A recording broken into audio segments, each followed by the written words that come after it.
आज की कहानी है शूद्र। लेखक मुंशी प्रेमचंद जी। गांव के सिरे पर एक माँ बेटी झोपड़ी में रहती थी। माँ विधवा थी तो बेटी कुंवारी। घर में और कोई आदमी ना था। बेटी गौरा बाग से पत्तियां बटोर कर लाती तो माँ गंगा भाड़ छोड़ती थी। इससे शेर भर अनाज मिल जाता तो दोनों खाकर सो पड़ती थी। इसी से उनका गुजर बसर हो रहा था। हर माँ की तरह गौरा की माँ को भी हमेशा यही चिंता रहती थी कि किसी तरह उसकी बेटी की सगाई हो जाए। पति के मर जाने के बाद गंगा ने कभी दूसरा घर नहीं बसाया, ना ही कोई रोजगार शुरू किया था। तब भी माँ बेटी सुकून से रहती थी। इस बात को लेकर गांव के लोगों पर माँ बेटी पर संदेह होता था। सबके मन में यही सवाल आता था कि दोनों स्त्रियां कोई धंधा नहीं करती, कोई मर्द भी नहीं है, तो फिर ये इतने आराम से कैसे रहती हैं। कभी इन्हें किसी के सामने हाथ फैलाते भी नहीं देखा। कुछ ना कुछ गड़बड़ जरूर है। शूद्रों की बिरादरी बहुत छोटी होती है। 5-10 कोस से अधिक उनका दायरा नहीं होता। आखिर क्या कारण है कि कोई गौरा से शादी के लिए तैयार नहीं होता। गौरा की शादी के लिए माँ बेटी ने साथ कई तीर्थ यात्राएं की। उड़ीसा तक हो आए, लेकिन कुछ हल नहीं निकला। गौरा सुंदर और सुशील थी, लेकिन किसी ने उसे कुएं पर हंसते बोलते नहीं देखा था। उसकी निगाहें कभी ऊपर ना उठती थीं। उसकी ये हरकत गांव वालों के शक को और मजबूत करती थी। सभी को यही लगता था कि कोई इससे इतनी सती कैसे हो सकती है। दिन गुजरते गए। गौरा की माँ की चिंता में घुलती जा रही थी। उधर गौरा की सुंदरता, उसकी जवानी गांव वालों की नजरों में चुभ रही थी। एक परदेसी गांव से दूर नौकरी की खोज में कलकत्ता जा रहा था। 10-12 कोस दूर पहुंचते उसे रात हो गई। उस समय वह एक गांव में पहुंचा था। वह लोगों से किसी कहार का घर पूछते हुए गंगा के घर पहुंचा। परदेसी को देख गंगा बहुत खुश हुई। गंगा ने उस परदेसी से उसका नाम पूछा तो परदेसी ने बताया कि उसका नाम मंगरू है। इसके बाद गंगा ने मंगरू का खूब आदर सत्कार किया, उसके लिए अच्छे पकवान भी बनाए। धीरे धीरे दोनों की बातचीत भी बढ़ने लगी। इसी दौरान शादी की चर्चा भी छिड़ गई। मंगरू नौजवान था, तभी उसकी निगाह गौरा पर पड़ी। गौरा एक सुंदर और शांत हाव भाव की लड़की थी, जिसे देखते ही मंगरू भी मोह में पड़ गया और वह झट से गौरा से सगाई के लिए मान गया। उसने 2-4 गहने खरीदे और कपड़े उधार लेकर सगाई कर ली। गंगा बेटी दामाद को अपनी नजरों से दूर नहीं करना चाहती थी, इसलिए दोनों गंगा के साथ ही रहने लगे। 10-15 दिन भी नहीं बीते थे कि मंगरू के कानों में कई तरह की बातें पड़ने लगी। बिरादरी के अलावा दूसरी जाति के लोग भी कई तरह की बातें बनाने लगे। मंगरू इन अटकलों से परेशान हो गया था, लेकिन वह गौरा को छोड़ना भी नहीं चाहता था। 1 महीने बाद मंगरू अपनी बहन के घर गया। बहन ने खाना परोसा। मंगरू ने बहनोई को साथ खाने के लिए कहा। बहनोई बोला, तुम खा लो, मैं बाद में खा लूंगा। मंगरू को कुछ संदेह हुआ। उसने साफ पूछ लिया कि आखिर बात क्या है। बहनोई बोला, मैं तुम्हारे साथ नहीं खा सकता। तुमने बिरादरी से बाहर शादी की है, किसी से ना कुछ पूछा ना कुछ बताया। जब तक पंचायत नहीं होगी मैं तुम्हारे साथ उठ बैठ नहीं सकता। तुम्हारी हरकत की वजह से मैं समाज से रिश्ता नहीं खत्म कर सकता। मंगरू तेजी से उठा और ससुराल लौट गया। मन बेचैन था। उसने किसी से कुछ नहीं कहा और रात के अंधेरे में गौरा को छोड़कर चला गया। इसी तरह कई साल बीत गए, लेकिन मंगरू का कुछ पता ना चला। पति के गायब होने पर भी गौरा उदास ना थी। वह हंसती खेलती, मांग में सिंदूर लगाती, रंग बिरंगे कपड़े पहनकर तैयार होती थी। अपने पीछे मंगरू एक भजन की किताब छोड़ गया था। खाली समय में गौरा उस किताब से कोई भजन गाती थी।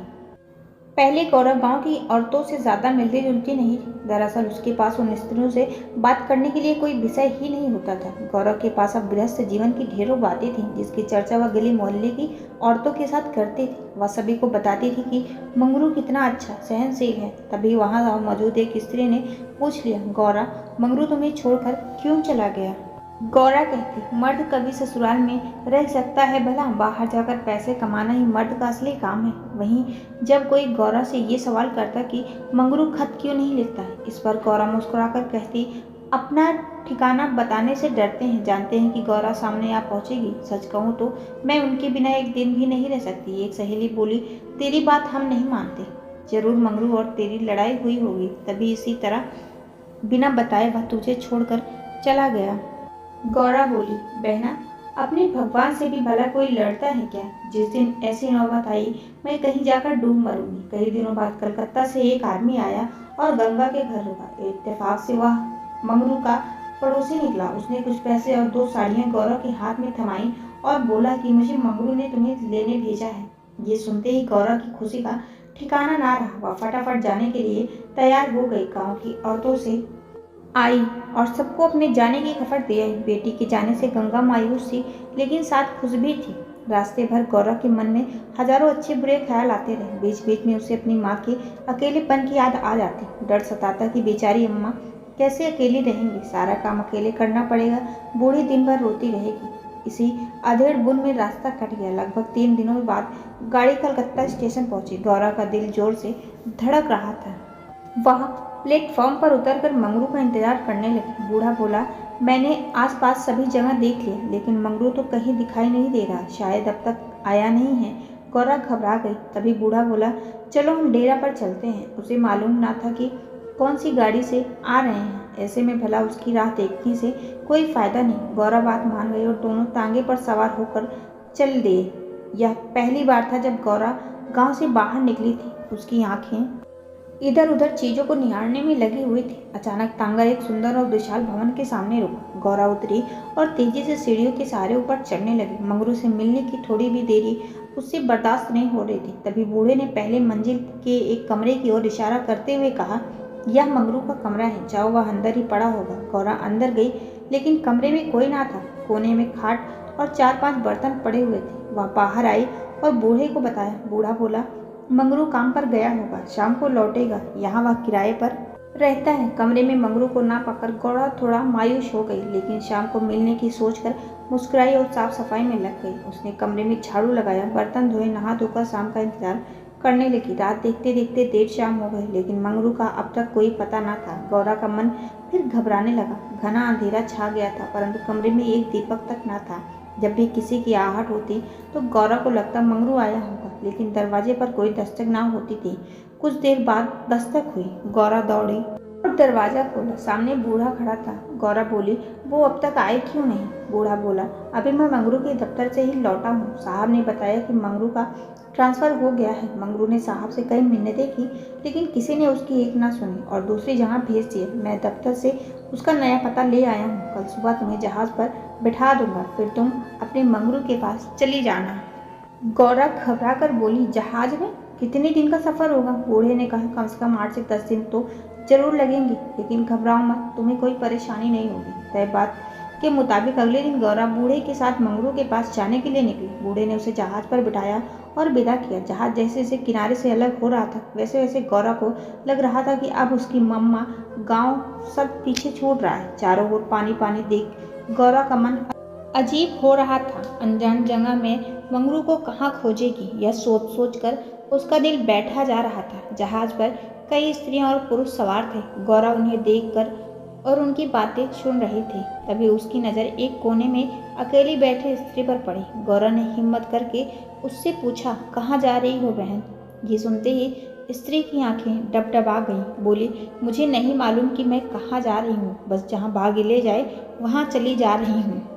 तुम कहाँ जा रही हो? गौरा बोली, मैं तो अपने मालिक के पास। स्त्री झट से बोली, बहन कोई तुम्हें पहला फुसलाकर लाया है, तुम किसके साथ यहाँ आई? गौरा ने कहा, मुझे एक बूढ़ा ब्राह्मण यहाँ बैठा गया, मैं तो अपने पति से मिलने कलकत्ता आई थी। स्त्री बोली, किनारे पर जो लंबा दुबला पतला सा बूढ़ा था, जिसकी एक आंख फूली हुई थी, वही? गौरा, हाँ बहन वही। स्त्री बोली, बहन उसी दुष्ट ने मेरा जीवन बर्बाद किया है, भगवान करे उसकी सास पुस्तों को नरक नसीब हो। उस कपटी के कारण मैं किसी को मुंह दिखाने के लायक नहीं रही। अब जा रही हूँ मिस्र देश, वहीं मेहनत मजदूरी करके गुजर बसर करूँगी। ये सब सुनकर गौरा के मुंह से बोल ना फूटे। वह सोचने लगी कि अब क्या करूँगी। उसे अपनी माँ, अपने गांव, सहेलियों की याद आने लगी। कुछ क्षण बाद हिम्मत करके बोली, अब क्या करें बहन? स्त्री बोली, अब यह तो वहाँ पहुँचने के बाद ही मालूम चलेगा। यह कहते कहते वह जोर जोर से रोने लगी और अपना दुख बताने लगी। गौरा ने हिम्मत दी तो स्त्री ने बताया कि शादी के 3रे साल में उसके पति की मौत हो गई। पति के ख्यालों के साथ वह किसी तरह जी रही थी कि एक रोज पापी बूढ़ा वेश बदल कर भिक्षा मांगने आया। उसने सन्यासी का रूप धारण किया हुआ था। मैं उसके जाल में फंस गई और आज मेरी यह दुर्दशा है। इसने मुझे पति से मिलवाने का लालच दिया। मैं बेवकूफ़ पति से मिलने की चाह में इस बहरूपिया की बात में फंस गई और इसके साथ चल दी। आगे की कहानी मुझे नहीं मालूम। अगले दिन जब मुझे होश आया तो मैं घर भी नहीं लौट सकती थी। अब बूढ़ा मुझे यहाँ ले आया और जहाज पर छोड़ गया है। इसी की बातें सुनकर गौरा को समझ नहीं आ रहा था कि वह क्या प्रतिक्रिया दे। वह बिल्कुल मौन हो गई थी। मंगरू से मिलने का सपना एक झटके में टूट गया था। गौरव को इस हाल में देख स्त्री बोली, भगवान पर भरोसा और साहस रखो बहन। हिम्मत पाकर गौरव बोली, मुझे अब तुम्हारा ही सहारा है, मैं और तुम दोनों साथ ही रहेंगे। स्त्री कुछ ना बोली, दोनों एकटक नीले आकाश की ओर निहारने लगी। कई घंटों बाद जहाज किनारे पर पहुंचा। सभी यात्री उतरने लगे। तट पर मौजूद एक आदमी सभी यात्रियों का नाम लिख रहा था। अब गौरव के उतरने की बारी आई। जैसे ही उसने पाँव नीचे रखा, वह चौंक गई। उसके शरीर में करंट दौड़ गया। वह जड़ बन गई, ना कुछ बोल पा रही थी और ना ही पीछे से आवाज दे रहे यात्रियों की बात सुन रही थी। ऐसा लगा मानो दुनिया रुक गई हो। गौरव के सामने वह दृश्य था जिसकी उसने उम्मीद छोड़ दी थी। तट पर खड़ा व्यक्ति जो यात्रियों के नाम लिख रहा था, वह कोई और नहीं बल्कि मंगरू था। गौरव इस क्षण सातवें आसमान पर थी। उसकी खुशी छिपाए नहीं छिप रही थी। मंगरू ने अपना हाथ आगे बढ़ाया। गौरव ने प्रतिक्रिया ना दी। इतने में यात्रा के दौरान मिली स्त्री ने गौरव को कोहनी मारी। गौरव लड़खड़ा गई। मंगरू ने उसे थाम लिया। स्त्री, क्या हुआ? इस आदमी को पहचानती हो? गौरव बोली, बहुत अच्छी तरह से। ये ही तो वो हैं जिनसे मिलने के लिए मैं घर से निकली। स्त्री बोली, अच्छा तो ये तुम्हारे पति हैं? अब तो तुम मेरे साथ ना आओगी, मुझे भूल जाओगी। गौरव बोली, क्या ऐसा भी हो सकता है भला? तुमने मुझे सहारा दिया है। मंगरू इन दोनों से दूर अपने काम पर लगा हुआ था। वह यात्रियों से जानकारियां जुटाने में व्यस्त था। गौरव कोने में खड़ी मंगरू को निहार रही थी। कुछ देर बाद उसका काम खत्म हुआ और वह गौरव के पास आया। मंगरू, तुम कौन हो? क्या नाम है तुम्हारा और कहाँ से आई हो? गौरव मंद मंद मुस्काई और बोली, गौरव नाम है हमारा, मदनपुर बनारस से आए हैं।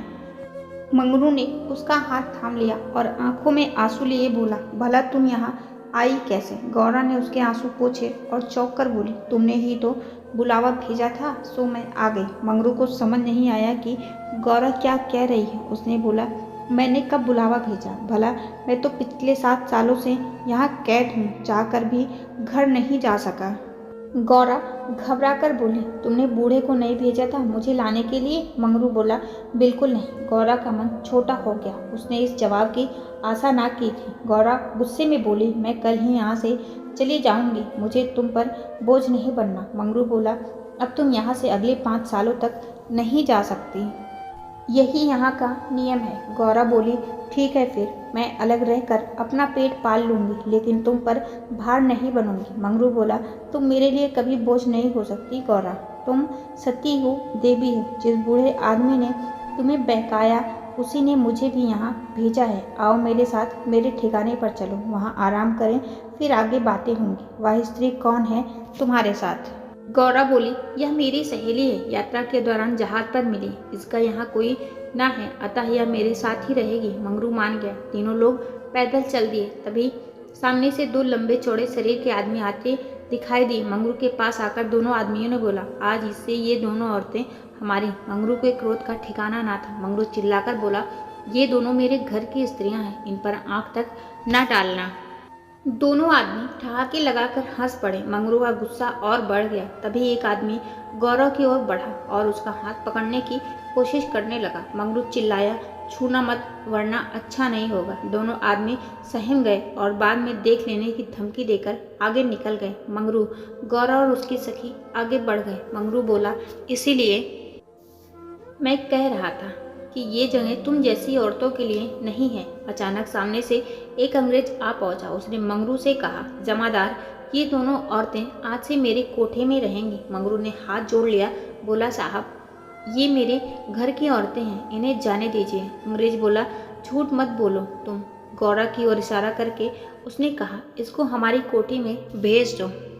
मंगरू कांप गया और ना में सिर हिलाने लगा, लेकिन तब तक अंग्रेज आगे बढ़ चुका था। साहब की बात पर अमल करना जमादार का काम था। मंगरू समझ नहीं पा रहा था कि वह क्या करे। आखिरकार रास्ता खत्म हुआ। सामने मजदूरों के रहने के लिए मिट्टी के घर बने थे। बाहर दर्जनों की संख्या में स्त्री और पुरुष बैठे थे। सभी गौरव और सखी को गंदी नजरों से घूर रहे थे। किसी तरह नजर बचाकर मंगरू दोनों औरतों को घर ले गया और खुद दरवाजे पर बैठा रहा। दोनों स्त्रियां कमरे के भीतर अपने भाग्य को कोसती तो मंगरू दरवाजे पर बैठा रखवाली करता रहा। किसी तरह रात बीती। अगले रोज दिन किसी तरह कट गया। रात के तकरीबन 10 बजे दरवाजे पर दस्तक हुई। मंगरू निकला तो देखा सामने सिपाही खड़ा है। सिपाही बोला, चलो तुम्हें साहब ने बुलाया है। मंगरू बोला, भाई तुम हमारे देश के आदमी हो, मुझ पर मुसीबत आन पड़ी है, मदद करो।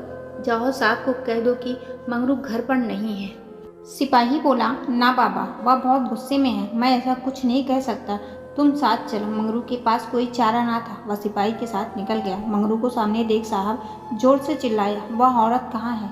कल तुम उसे मेरे कोठे पर क्यों नहीं लाए? मंगरू ने हाथ जोड़ लिया और बोला, वह मेरी पत्नी है साहब। साहब बोला, वह दूसरी औरत कौन थी?